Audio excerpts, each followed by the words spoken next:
تخيلوا انكم بتفيقوا كل يوم بتلاقوا معكم $1440. بآخر النهار إذا ما صرفتون رح يروحوا عليكم.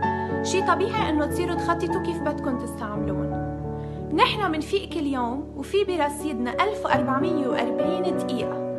لو كانوا مصاري ما كنا منروحهم من إيدنا، فليه بدنا نهدرهم إذا كانوا وقت؟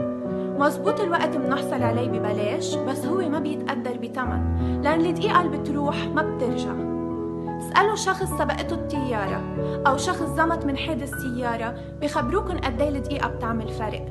براسنا في صوتين، صوت بده ايانا نشتغل وصوت بيقلنا في وقت. انتوا اللي بتقرروا اي صوت بده يربح المعركة. الايام عم تمرق والوقت ما بينطرنا. اكتبوا اهدافكن، حطوا بلان واستفيدوا من كل ثانية بحياتكن.